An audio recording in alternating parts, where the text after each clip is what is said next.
They said marriage was supposed to be a blessing, but what happens when the very thing that meant to give you peace becomes a prison that slowly destroys you?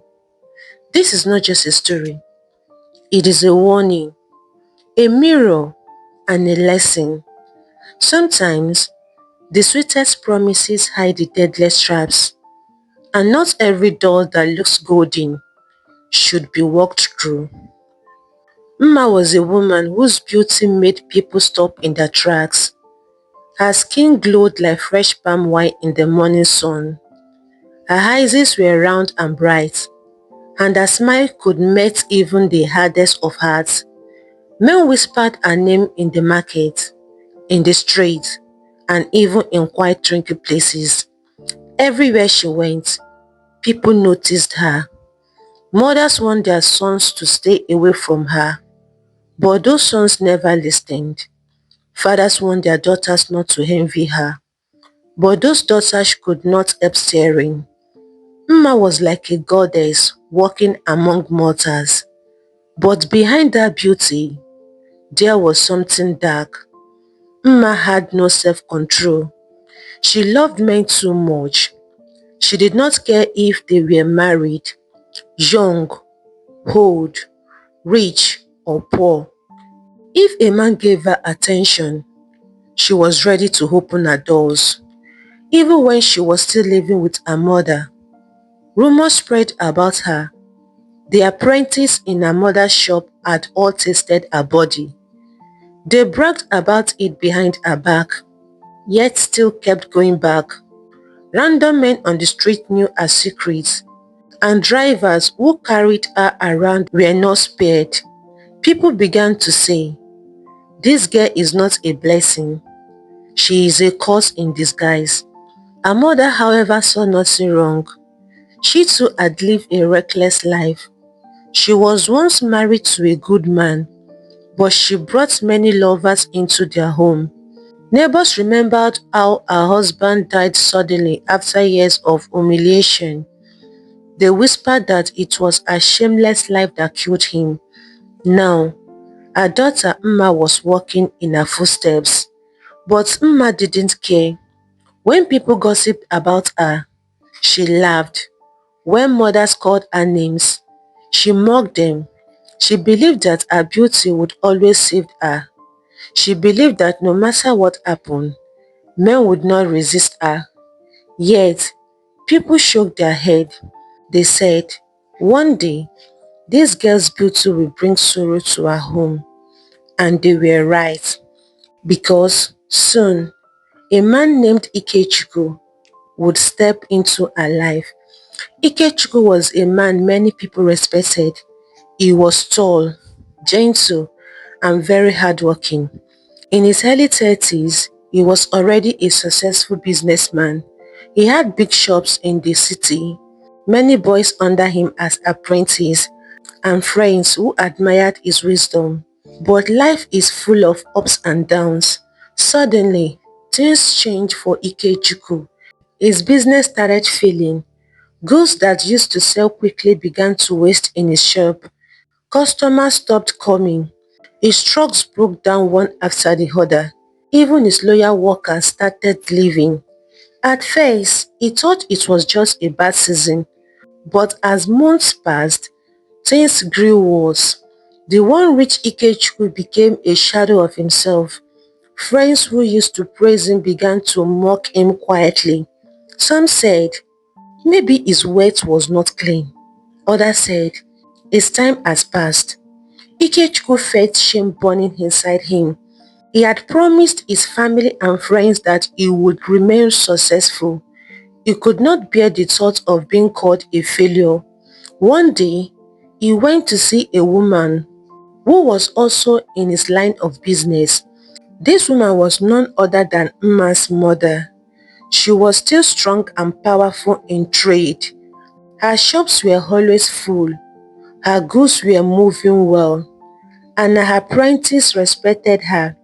When Ikechukwu knelt before her, his face looked tired.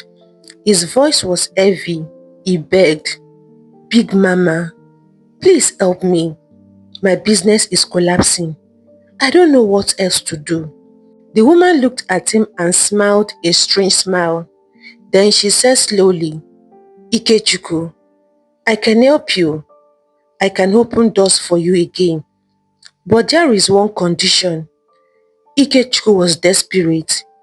He quickly leaned forward and asked, "What is the condition?"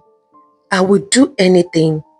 She laughed and said, "You must marry my holy daughter, Mma. If you marry her, I will stand by you. I will use all my power and connections to lift your business again." For a moment, Ikechukwu was silent. He left Mma's mother's shop that day, thinking about the offer. That evening, he told his friends. His friends warned him, "Don't go near that family. Her mother does not respect her husband. She killed a man with shame. And her daughter is worse than her. If you marry Mma, your life will never remain the same." But Ikechukwu's pride and desperation blinded him. He thought to himself, "What will people say if I refuse and my business dies? They will laugh at me. They will mock me as a weak man." So, against all advice, Ikechukwu accepted the condition. He went back to Mma's mother's shop. He said, "Big Mama, I accept. I will marry your daughter, Mma." That day, his friends saw him and shook their heads. One of them whispered, "Ikechukwu has signed his own death. He will regret this marriage." But Ikechukwu did not listen. His heart was too desperate. He believed marrying Mma was the only way back to success. Little did he know that he was walking straight into the trap of sorrow. The day Ikechukwu married Mma was like a festival. Mma looked like a goddess in a wedding gown. Men admired her beauty, and women sighed with envy. Everyone said Ikechukwu is a lucky man, but not everyone believed that. Some of Ikechukwu's close friends shook their heads silently. They had warned him, but he refused to listen. Now, he was married to Mma, and nothing could change it. At first, the marriage looked sweet. Mma smiled often, laughed loudly, and sometimes cooked for Ikechukwu. He told himself, maybe she would change. Maybe all those rumors were lies. For a while, peace seemed possible. 2 years after their wedding, Mma gave birth to a baby boy. Ikechukwu was overjoyed. He carried his son in his arms and wept tears of happiness.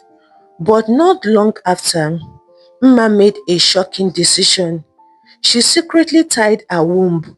When Ikechukwu found out, he was confused and asked, "Why would you do such a thing? Don't you want more children?" Mma looked at him without shame and replied, "I don't want to lose my shape. One child is enough for me. I want to remain beautiful. I don't want to look old before my time." Her words spared Ikechukwu's heart like a knife. He wanted a big family, but she didn't care.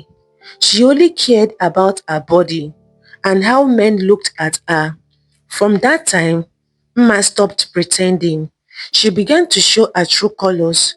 She went out at night, came back at dawn, and Ikechukwu dared not to question her. If he tried, she snapped, "Shut your mouth. Who feeds this family? Is it not my mother? Without her, you are nothing. You have no right to speak." The insult broke him. This was the same man who once commanded respect, now reduced to silence in his own house. Mma no longer cared for her husband or her child. She did not cook, did not clean, and did not show love.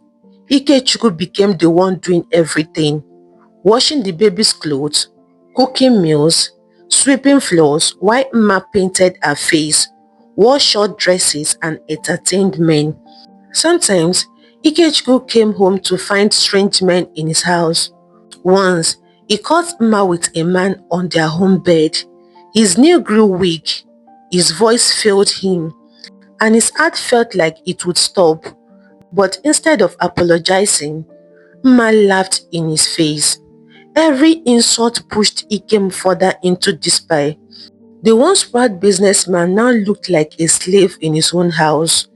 He cooked, cleaned, and cared for his son, while Mma lived recklessly. Ikechukwu's friends reminded him, "Don't we warn you? Didn't we tell you that family is cursed?" But it was too late. He was already trapped. Every day, Ikechukwu grew thinner. His height sank, his face lost its glow, and his laughter disappeared. He lived in constant stress. Neighbors began to pity him, saying, "This man is walking the same path as Mma's father." And they were right.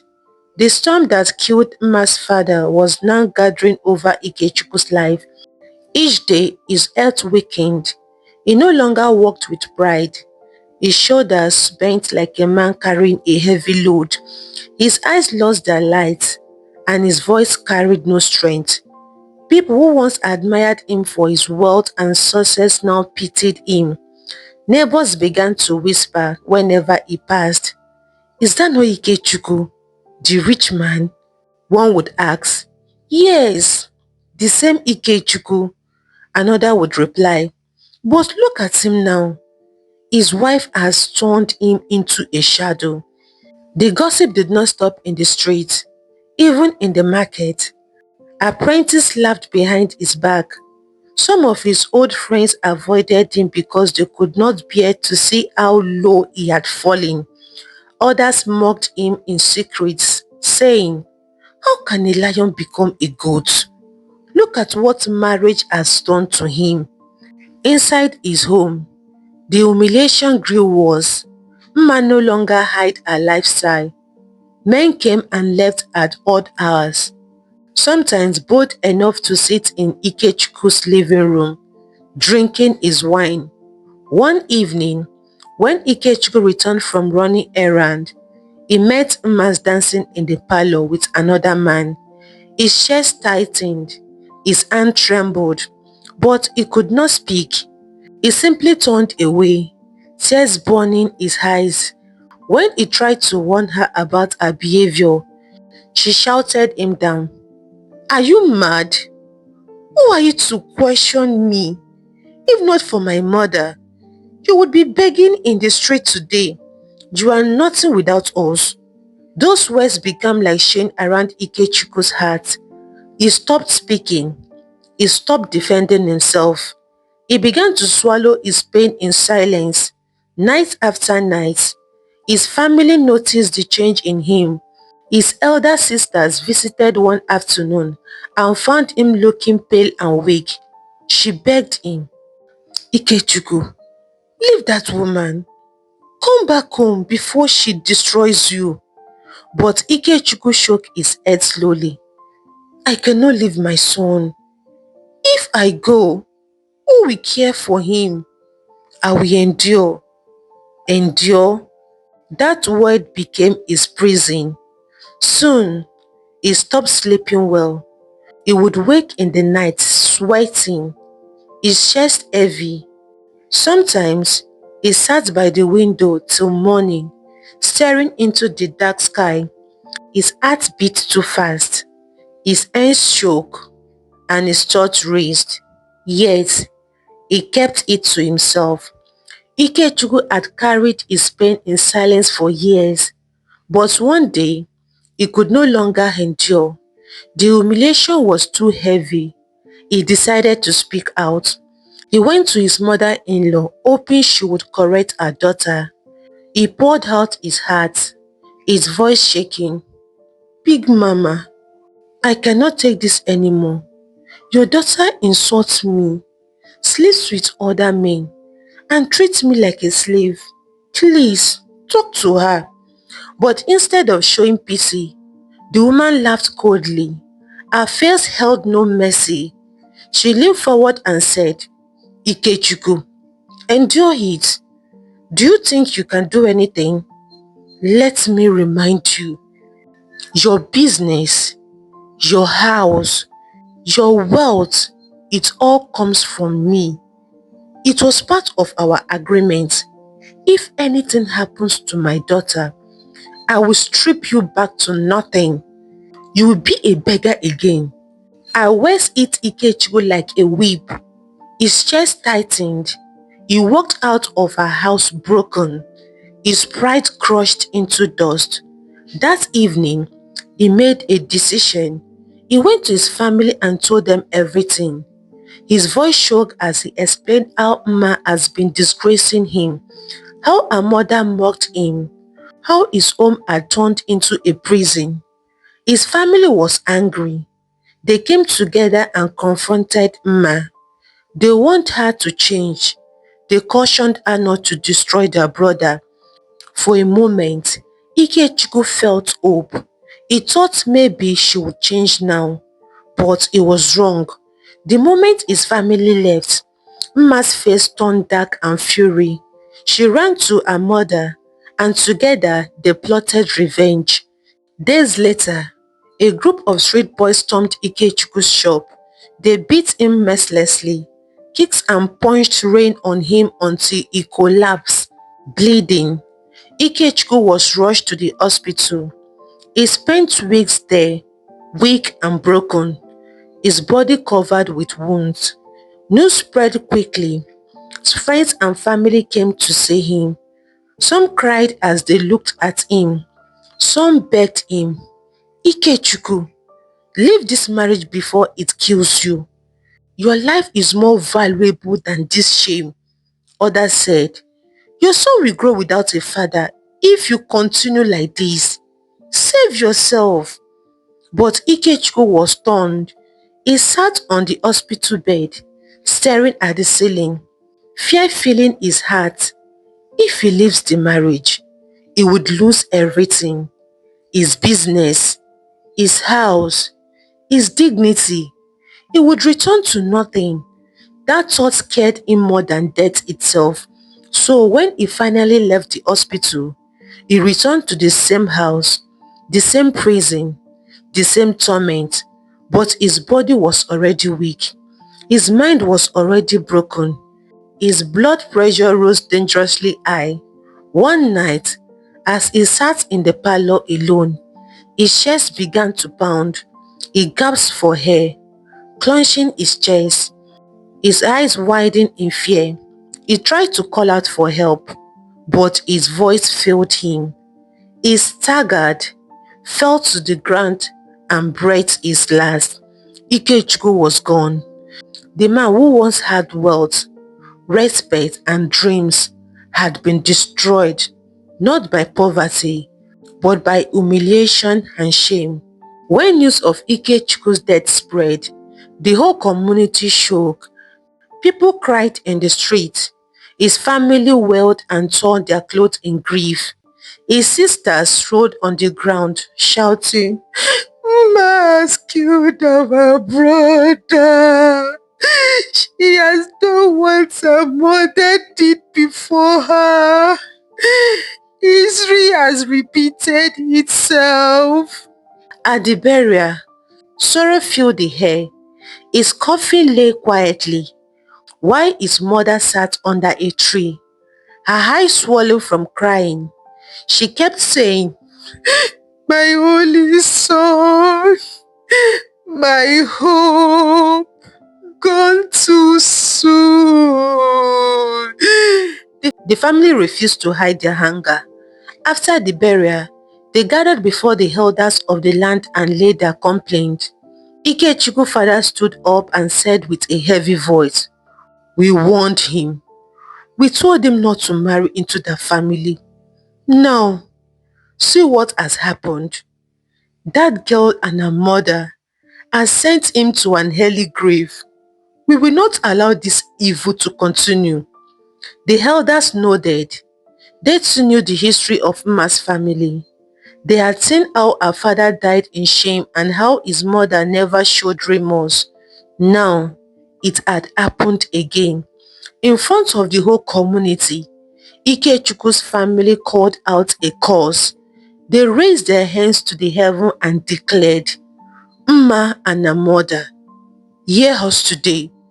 You have destroyed our son. You have turned our home into mourning. For this evil, your beauty will turn into shame. From this day forward, no man will desire you. Your private parts will rot, and your bodies will become a curse that no man will touch. The crowd gasped. Some trembled at the voice, but Mma only folded her hands. Her face proud and unbothered, her mother hissed and said, empty curses. They cannot touch us. We are stronger than them. But they were wrong. That very week, strange things began to happen. Mma's body started to change. Her once smooth skin developed rashes that spread quickly. A foul smell followed her everywhere. No matter how much perfume she sprayed, men who once chased after her began to run from her. At night, she felt sharp pain in her lower body. She went to the hospital, but the doctors could not explain it. Soon, she discovered that her private part had begun to rot. The pain was unbearable, and the shame was worse. Her mother too was not spared. The same sickness attacked her. The woman who once mocked men and destroyed her husband's life was now facing the same cause. Neighbors who used to envy their beauty now mocked them. Men who once fought over them now crossed the road to avoid them.